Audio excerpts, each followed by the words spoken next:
This channel is part of the History Hit network.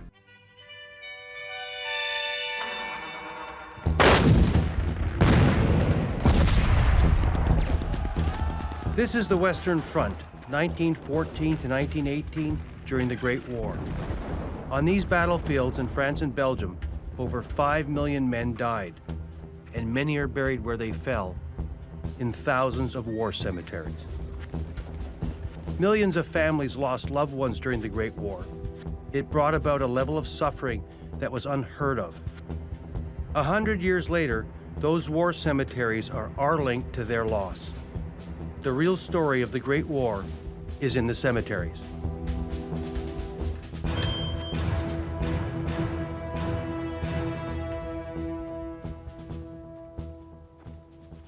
This is Dominion Cemetery, and it's one of 700 war cemeteries along the Old Western Front that contains Canadian burials. The cemeteries are unique in the way they freeze history like from no other period, and each grave tells a story.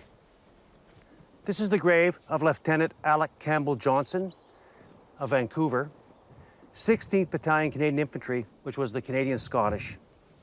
And he was killed in action at the Drocourt-Queant line by machine gun fire when crossing these fields on September the 2nd, 1918. He was 16 when he enlisted, and he was 18 when he was killed. 60,000 Canadians were killed in the Great War, and that meant 60,000 grieving families, and some families suffered worse than others. 3 rows over, we have another grave. This is the grave of Private Ronald Campbell Johnson, Alex's brother. He was with the 7th Battalion, British Columbia, and he was killed 1 day later, September the 3rd, 1918. He was 29 years old. These cemeteries are truly unique, and now they hold the memory and sacrifice of a long ago generation. They are truly our sacred places. Rudyard Kipling wrote a verse commemorating these cemeteries, and it goes, "From little towns in a far land we came, to save our honor in a world of flame. By little towns in a far land we sleep, and trust the world we won for you to keep."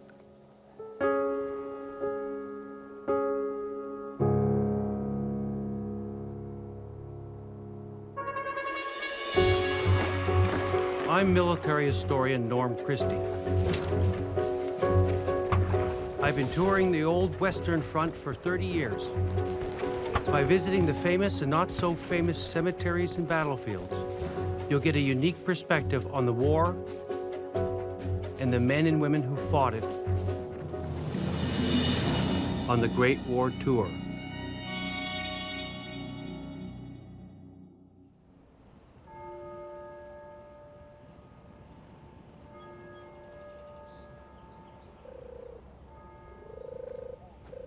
"30 years ago, I was traveling through Europe, and I drove up this road, and I discovered a remarkable little war cemetery. But what I had really found was a time capsule from the Great War.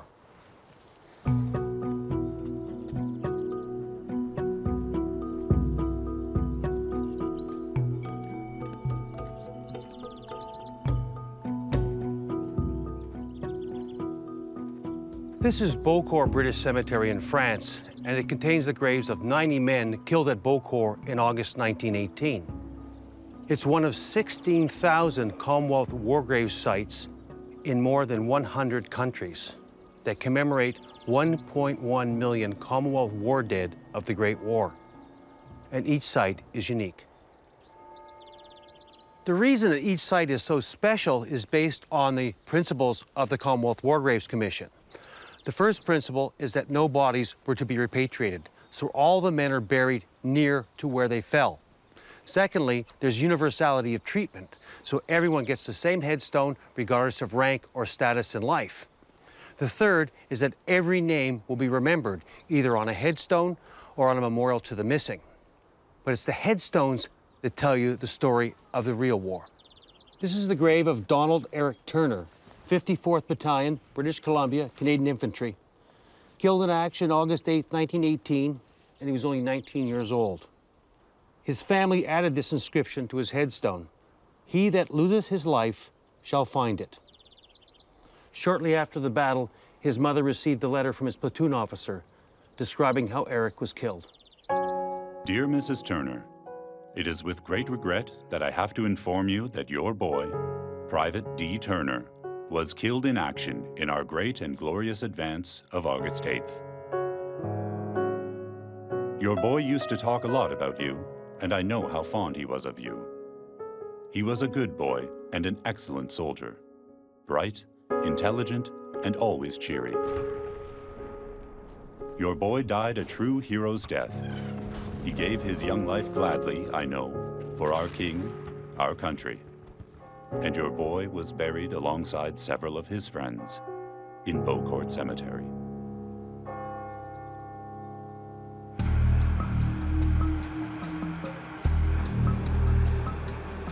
We're on the road to Vimy Ridge. We're going to go to Cabaret Rouge, north of the city of Arras in northern France, which is one of the largest and most impressive cemeteries on the Western Front.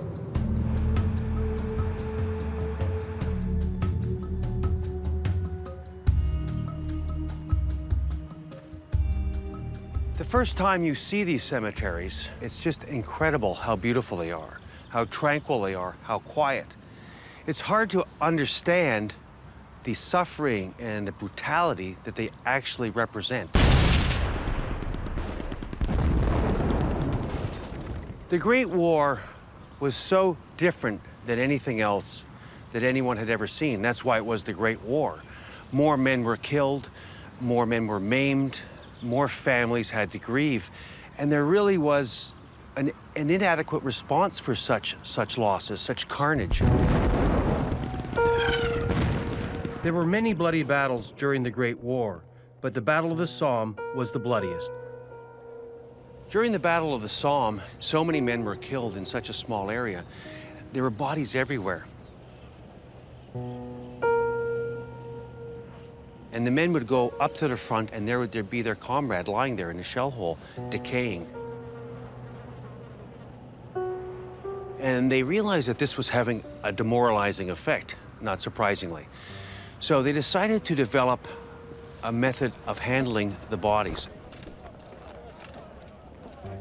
And they set up the Directorate of Grave Registration and Inquiries, so they would register the graves, have men to properly bury them, and then register them and send them back to a headquarters where they would be kept in a ledger. So they knew where the graves were. Also, they had, for hygiene reasons, they had to start taking them away from the front line. They wouldn't bury them in the trench like they had earlier in the war. They'd put them in battlefield cemeteries. They'd put them just behind the lines. So throughout the Western Front, hundreds and hundreds of little cemeteries started building up. Cabaret Rouge is a perfect example of a concentration cemetery. It has an original plot of a few hundred graves made in 1917 due to the fighting around Vimy Ridge. And then after the war, it was enlarged by 7,000 graves brought in from as north as Armentières and as south as the Somme. These concentration cemeteries give you a wider history. It tells you grave by grave the development of the fighting and how the Great War progressed. Here's an identified grave. Sergeant V.N. Stearns, Canadian Machine Gun Corps, killed in action August 7th, 1917. He was 28 years old. You have a Latin cross here, and at the bottom, a personal inscription supplied by his family. Sometime we'll understand. Millions of men had marched away to war, and it must have been incomprehensible to those left behind that so many of their loved ones never came home. One of the founding principles of the Imperial War Graves Commission was that no bodies were to be repatriated. The men were to be buried amongst their comrades close to where they fell. And they did this for a number of reasons. One was cost for repatriation. And of course, if you repatriated some, what would you do with the others that didn't want them repatriated, or the families that were dead or gone, or the unknowns? So it was a very strong principle to do, to keep them buried with their comrades. But of course, this caused a lot of trouble for families that lived a long way away. In Canada, for example, it was a huge event to try to come to Europe to visit a grave, or for Australians or for New Zealanders, likewise. So many of these graves have never been visited by their families. After the war, there were many visitors from nearby Britain. There was even a cafe here for them. but it's long gone, and so are the visitors. Hardly anyone comes to visit the graves at Cabaret Rouge anymore.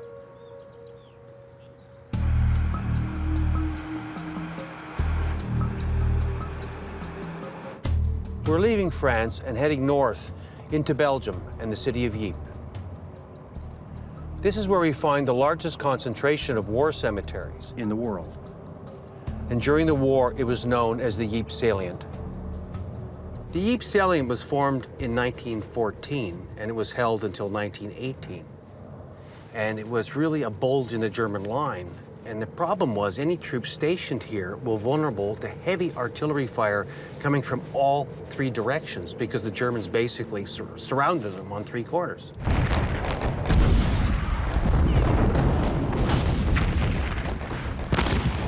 I remember one veteran explaining, you knew you were in Ypres. You could smell the stench of death from all the dead bodies of the horses and the men that had been laying out there. It ends up being one of the largest burial grounds on Earth. There's more than 125 war grave cemeteries around here. One of the ones we're going to have a look at is White House Cemetery, which is on this route. This road is one of the transport routes that was used out of Ypres to the outer edges of the salient.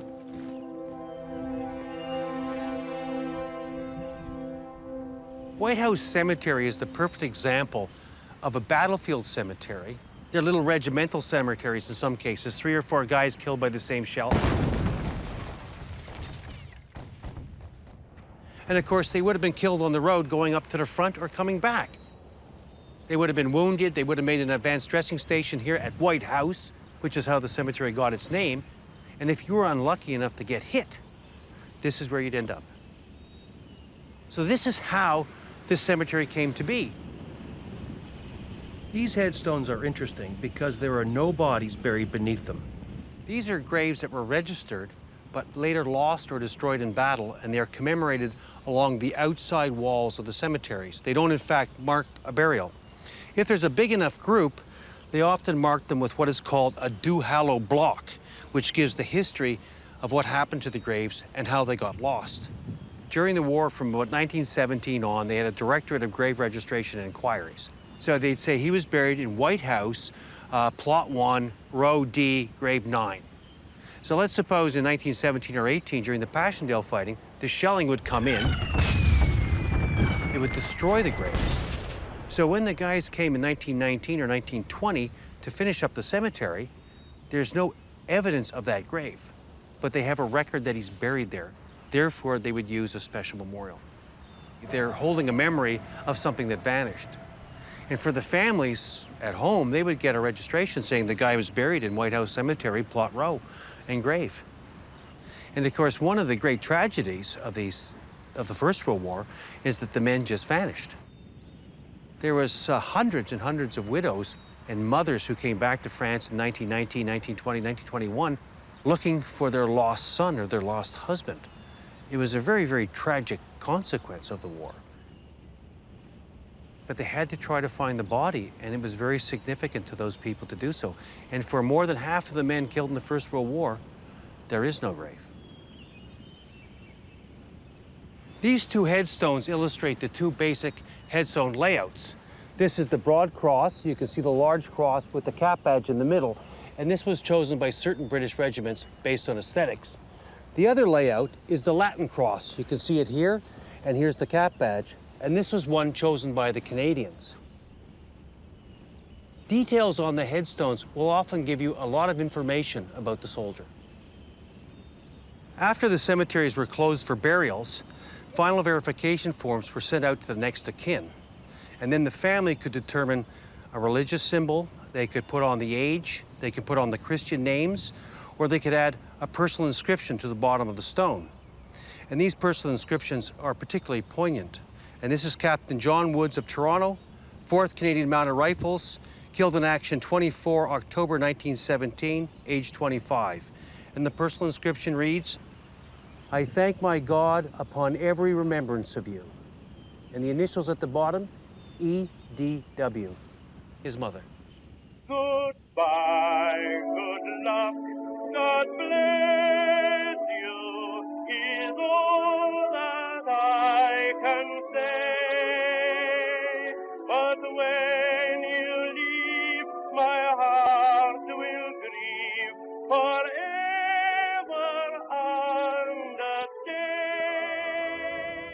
The cemeteries were designed as Edwardian gardens in perpetuity, proper treatment for the fallen heroes of the Great War. But it's been 100 years since the Great War, and now you can see around Ypres the encroachment of modern times and the buildings coming very close to the sanctity, and they're taking away from the atmosphere of these cemeteries. Not intentionally, but that's what they're doing in the end. And they're somehow encroaching on this sanctity that should be given to these men.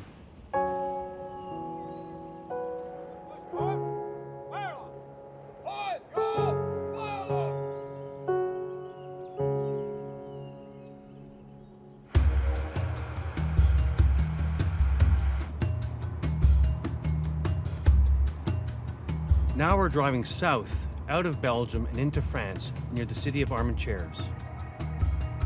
We're on our way to Le Trou Aid Post, and I'm going there because it contains graves of some of the earliest Canadians killed in the Great War.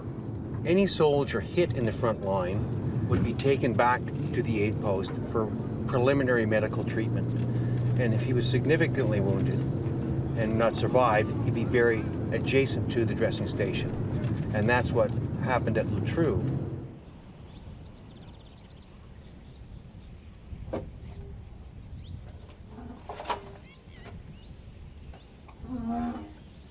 This is the register box, and it's a feature in every Commonwealth War Graves cemetery. And in the box, they keep the visitor's book, which everybody should always sign, and, most importantly, the register of the graves. This gives the details and locations of every grave in the cemetery. And we're going to use this one right now.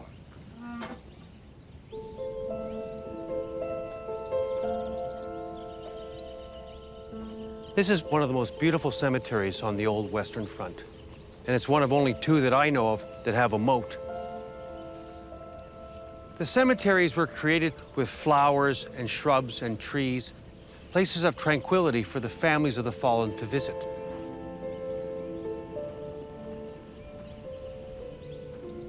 This is the grave of Private George Stanley.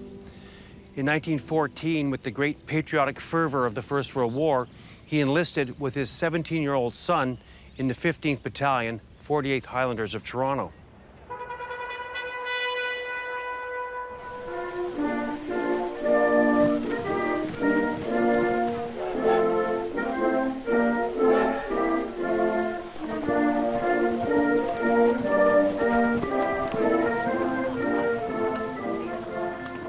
On the night of March 16, 1915, in the trenches near this position, he was shot by a German sniper. And the tragedy was his son was right beside him. A brief telegram from Ottawa late on Saturday night told Miss Agnes Quinton that the man she was engaged to be married to, Private E. Stanley, had been killed in action. Today, she is confined to her bed in a collapse. Another who will feel the shock of Private Stanley's death is Private Irwin Stanley, the 18-year-old son of the dead man, who went with his father in the same regiment to the front, and they were together all the time. Irwin Stanley survived the war and returned home to Canada, but his father has remained here, a reminder of the real story of the Great War.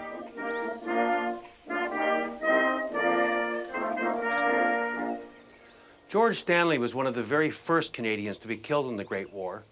His death would have been termed trench wastage, and he died on a day the war diaries would call quiet. All quiet on the Western Front.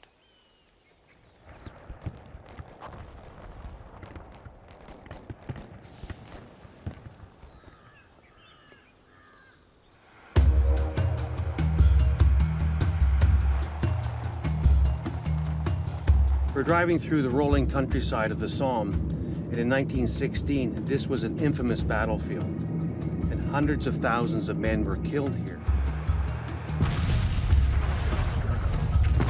There are dozens of war cemeteries all along the old front line, and we're interested in finding one that pertains to the Canadian actions in October 1916. We're looking for Regina Trench.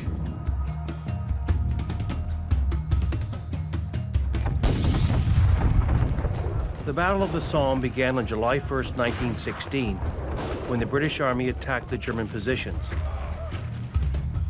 In a few hours, 20,000 soldiers were killed. After 2.5 more months of fighting, 300,000 men had been lost, and the British Army was exhausted. They had used up the Australians, and the New Zealanders, and the South Africans, and now it was the Canadians' turn. This is Regina Trench Cemetery, and it's historically significant because it marks the battlefield of October the 8th, 1916. Regina Trench was a long German trench that ran along this valley over here. And up the slopes, they had their belts and belts of barbed wire. On October 8th, 1916, the Canadians tried to get through the uncut barbed wire, and of course the attack was a catastrophe. The Canadians were shot down all along the front. So the cemetery has historical significance, and there's also very interesting graves here.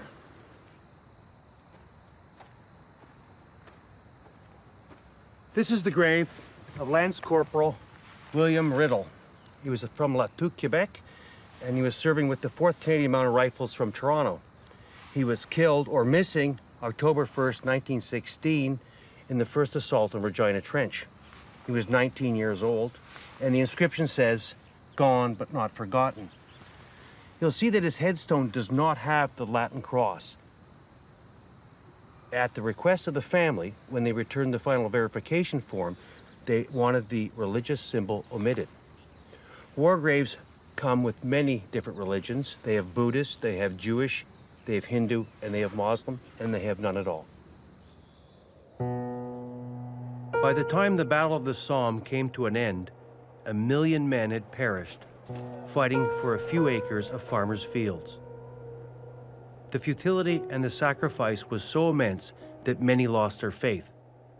But the faith of others was strengthened, like Canon Frederick Scott, who had ministered to many wounded men during the battle.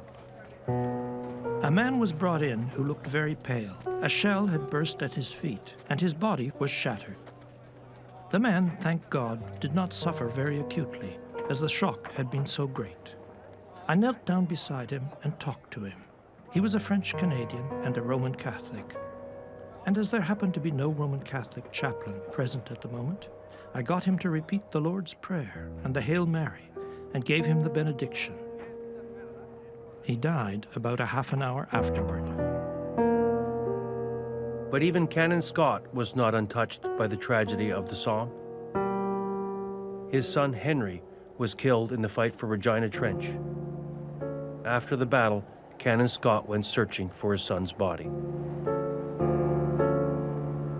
I started at 6 a.m. for Regina Trench. I brought a little sketch with me that showed the shell hole where it was supposed his body had been buried. After a while, we came upon something white. It was my son's hand with a signet ring on it. I read the burial service and I took off the ring. We made a small mound where the body lay. The mist was lifting now, and the sun to the east was beginning to light the ground.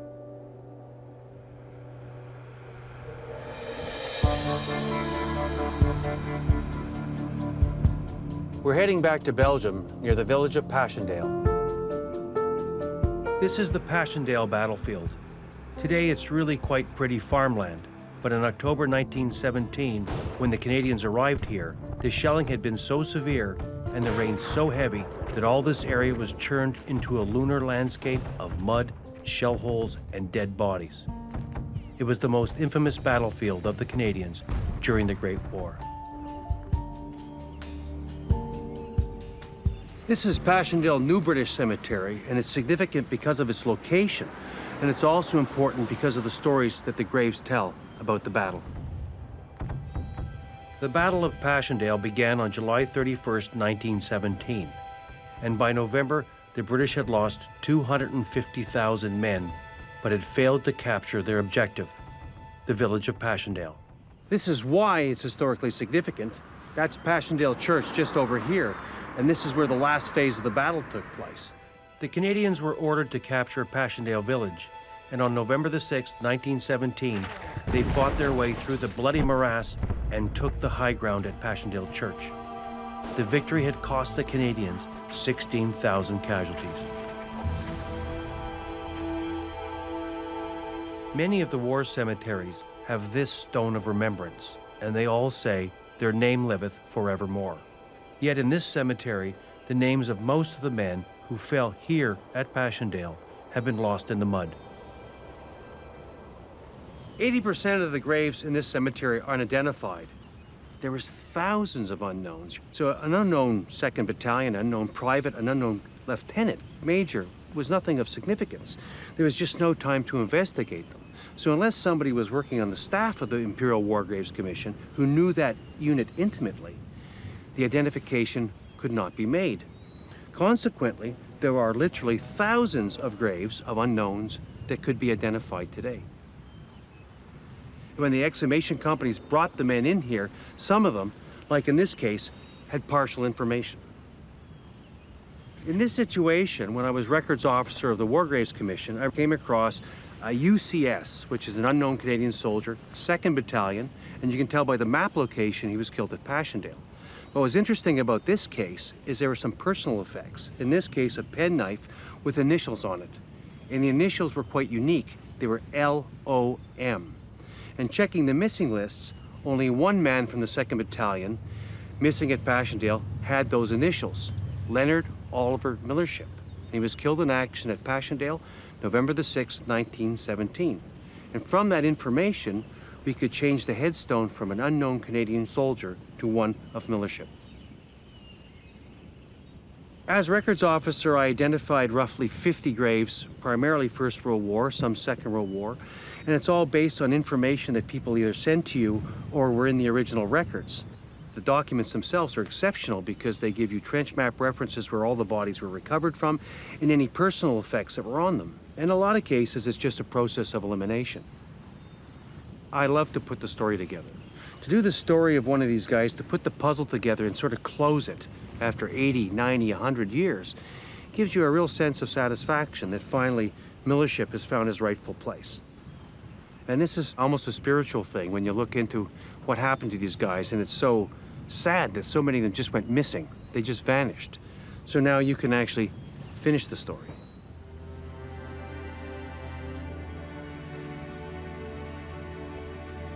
But there are graves from the Battle of Passchendaele where we do know their story. This is the grave of Private Alexander Ducoto, 49th Battalion, Edmonton Regiment, Canadian Infantry, and he was killed in action near Passchendaele, October 30th, 1917, and he was 28 years old. Ducoto is quite an interesting character. He was a Cree from Saskatchewan originally. He was later a sergeant in the Edmonton Police, the first Aboriginal officer in Canadian history. He was a long-distance runner who ran in the Olympics in 1912. And as the story goes, he was given a gold watch by George V after one of the races. And during the action at Passchendaele, he was sniped and killed. A German took the watch off him. Later on, the Canadians killed the German and got the watch back. He was one of about 1,000 Canadian Aboriginals that served in the Great War. My dear sister, we don't know what we're going to do this fall. One hears so many different rumors. Some claim that we are going from here as soon as our musketry training, as they call it, is over. I'm game for whatever comes. Anything to help finish this damn war. We all had to make our wills the other day, so that looks as if we must be going pretty soon, doesn't it? I made out my will to you. Of course, sis, if anything happens to me and I fail to come back, don't forget poor Mother. I haven't much to divide, but I should like her to have a little. As ever, your loving brother, Alex. In every war cemetery, there's a sword mounted on a stone cross. It's known as the Cross of Sacrifice. Here, in the Battle of Passchendaele, so many men sacrificed not only their lives, but also their names.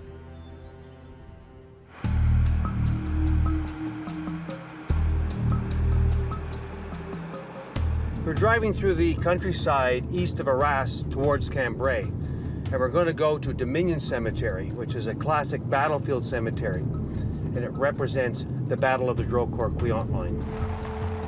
As we leave the cities and villages behind and head past the high-tech windmills and into lonely countryside, It's hard to believe we are passing over the scene of one of the greatest victories won by the Canadians in the Great War. Today, there is very little to remind us of the battle and of the men who fought it, except the war cemeteries.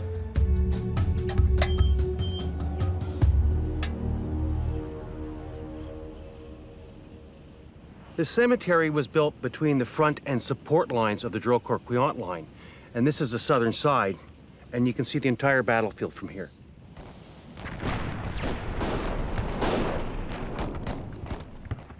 You can see the Crow's Nest, you can see Cagnicourt, and this is where the Canadian-Scottish advanced with the tanks, and they won 2 Victoria Crosses in the action.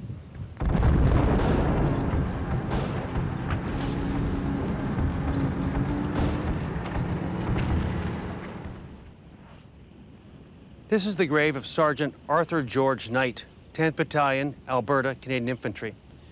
He was killed in action September the 3rd, 1918, and he was 32 years old.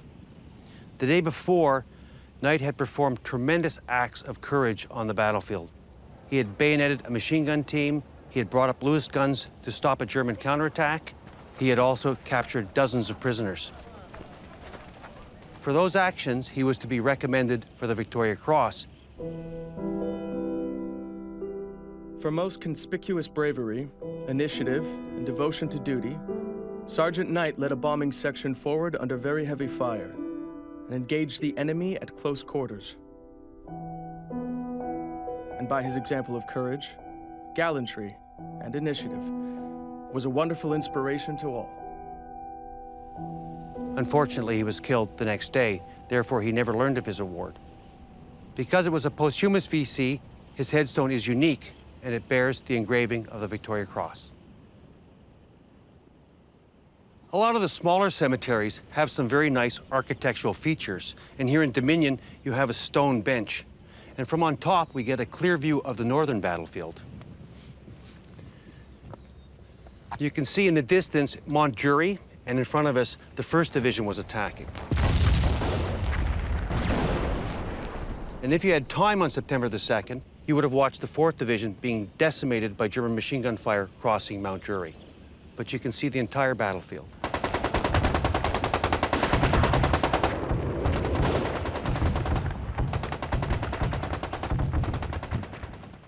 The individual graves in each cemetery gives you great detail about who contributed to the battle and how they suffered. You can find men from the artillery, machine gun corps, and in this case, the Royal Air Force. And the Royal Air Force provided a lot of cover for the Battle of the Drocourt-Queant line. They were strafing German trenches, they were strafing artillery batteries. This is the grave of Lieutenant Victor McElroy, Distinguished Flying Cross of Richmond, Ontario. And he was flying a Sopwith Camel over the DQ line when he was shot down and killed September the 2nd, 1918. Each grave has its own story.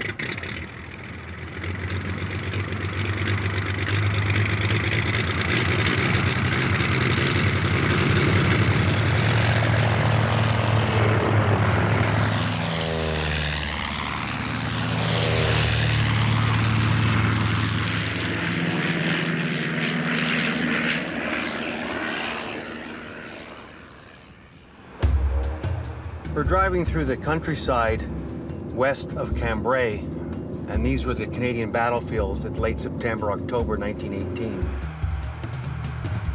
After we passed through Sancourt, a small French village completely unknown to Canadians, we drive along an old sunken road, and suddenly we come upon the site of one of Canada's greatest battlefields, one that confirmed the Canadians' reputation as the finest Allied fighting force on the Western Front. A victory that helped bring an end to the Great War. Every war cemetery tells a story, and Sancourt is no different. It reveals the terrible cost to Canada for these victories in the last 100 days of the war, 44,000 casualties. This is Sancourt British Cemetery, and it marks the battlefield of October 1st, 1918, just north of Cambrai.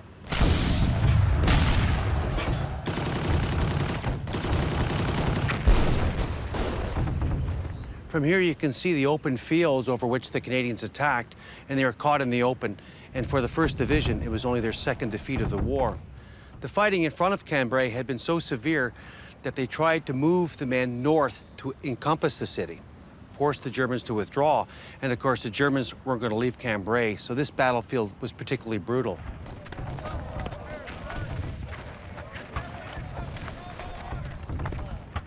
Here you have some very interesting personal inscriptions. Corporal R.A. Hartree, MM, Canadian Machine Gun Corps, killed in action 1 October 1918, age 20. Our laddie, till we meet again.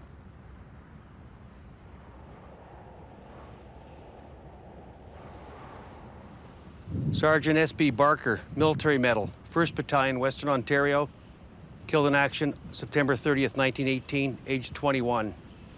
Dear Sid, you will never be forgotten by your loving mother.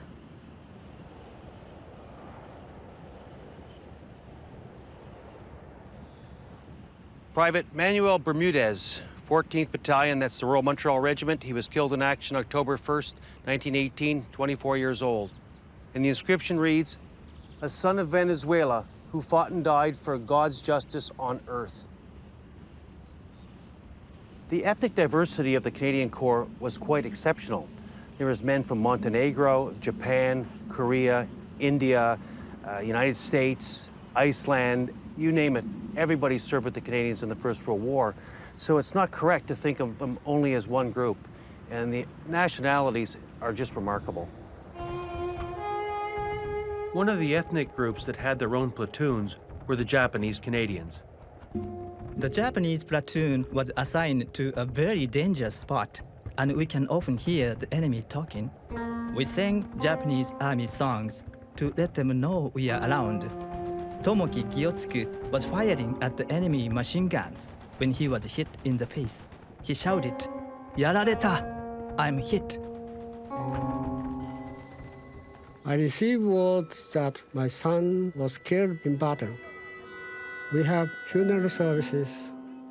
I have reverentially placed my son's Ihatsu lock of hair before Buddha's shrine. I hope my son is resting in peace.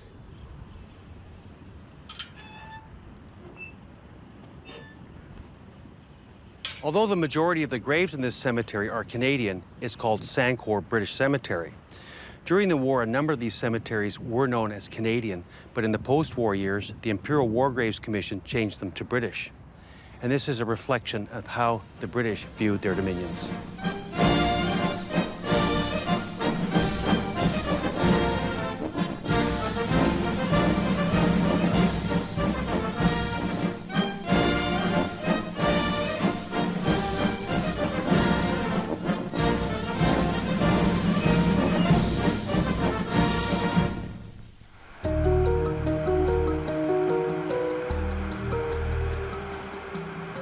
We're driving southwest of Arras towards the village of Bailleulmont.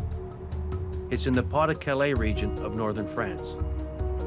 In 1918, Bailleulmont was typical of the small villages that dot this countryside. It was swarming with Allied troops. The Vendousian Battalion, the only French-Canadian battalion fighting on the Western Front, was stationed here. It's been 100 years since they left, and there are still signs of their time here. This is Bailleulmont Communal Cemetery, and it's a civilian cemetery for the village. Most Canadians are buried in large war cemeteries amongst their comrades, but some Canadians are buried in isolated graves in small churchyards and local cemeteries like this one. There's one Canadian grave here. Here's his grave. The headstone reads, Reverend Georges Crochetière, Canadian Army Chaplain, attached 22nd Battalion, which was the French-Canadian Battalion, the Vendus, Canadian Infantry. Father Crochetière was well liked by the villagers, as he often gave sermons and celebrated Mass in the local churches. On April 2nd, 1918, he had just tended to some wounded soldiers, and instead of going back, he insisted on staying with the men in the line. A few minutes later, an enemy shell hit his tent, killing him instantly. Out of a show of respect, they brought his body back here where he was buried in a Catholic cemetery. The inscription reads, Aumônier catholique, Canadien français, priez pour lui.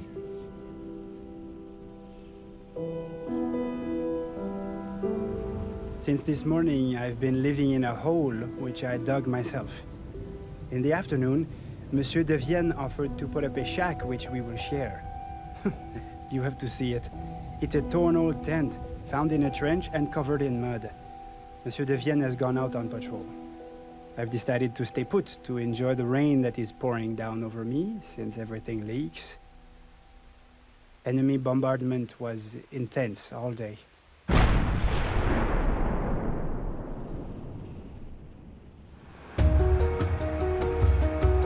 There are 700 war cemeteries on the Western Front that contain at least one Canadian grave. We're heading towards the Channel coast of France, south of Calais, to the village of Etaples, a small port on the Canche River. This is where we reach our journey's end. And in the Great War, this was also the final destination for 2 million soldiers who had been wounded on the Western Front. They were cared for in more than 100 military hospitals, which are set up here close to the ports and shipping to make evacuation to England easier,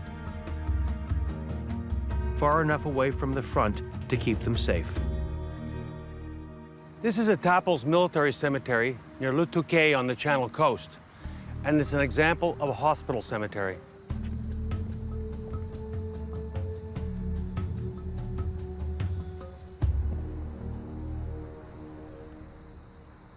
This cemetery was started in 1915 and used until 1919. It contains 11,000 graves.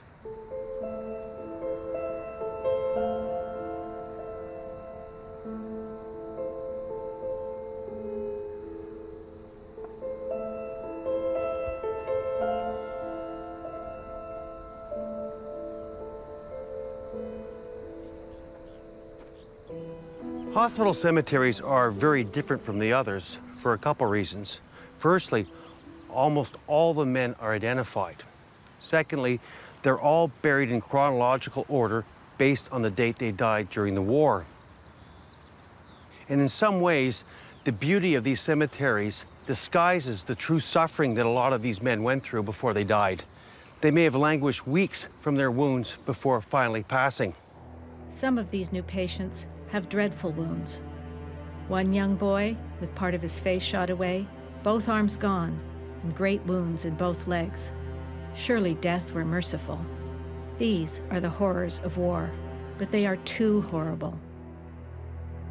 Our boy is only 20 years old. The range and severity of wounds in the Great War are appalling. A soldier in the front line could be sniped, he could be gassed, he could be hit by a piece of shell or trench mortar, and once he was wounded, he was dependent on the medical staff to get him out. He would be taken from the front by field ambulance to the casualty clearing stations, and that's where the triage took place. And if he was going to survive, he would get on a hospital train and be brought to the Channel coast. And here he would get great medical treatment from the doctors and the nursing sisters. There were what we called dirty cases, where infection had set in, owing to the men laying for hours in muddy trenches before being picked up by stretcher bearers. By the time they reached the hospitals, following an amputation at the casualty clearing station, gas gangrene had developed. Now, gas gangrene carries the most horrible smell anyone could imagine. It was in the air. It saturated our hair and clothes. Once having smelled gas gangrene, one could never forget it. During the Great War, German aircraft bombed Allied hospitals on several occasions. On May 19, 1918, in the evening, 15 German bombers came over Etaples and dropped more than 100 bombs, and most of them landed right on the #1 Canadian General Hospital, and in particular, the nurses' barracks.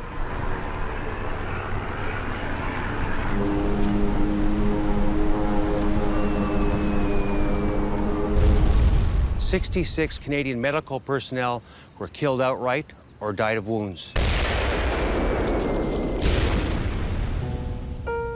At a terrible air raid from 10:30 p.m. to 12:30 a.m., Miss MacDonald was killed.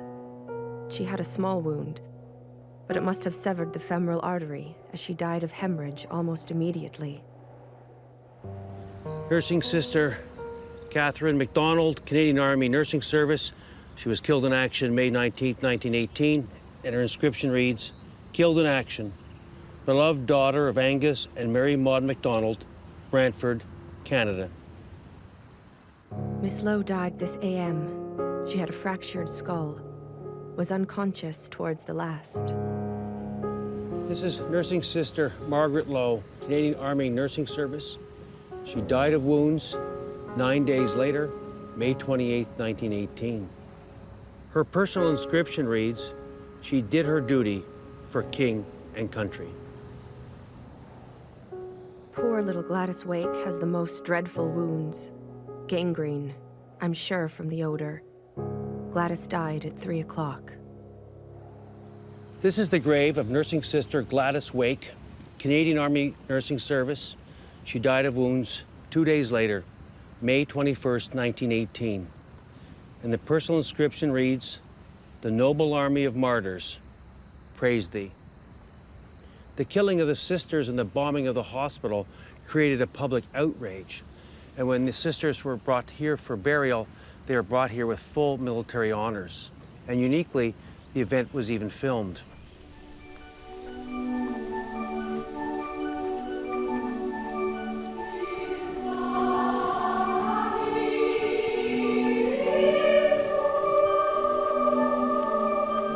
Gladys buried at 9:30. We all went to the funeral. It was dreadfully trying.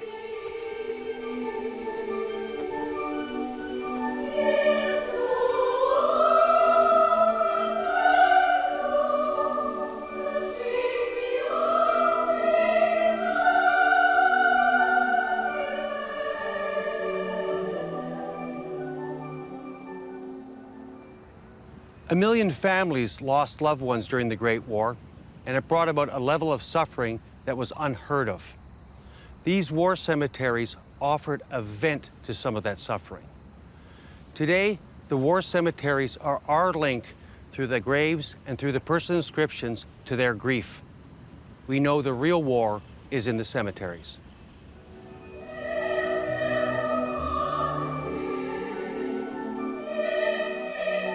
In ever-loving memory of our only dear child, our loss, his glory.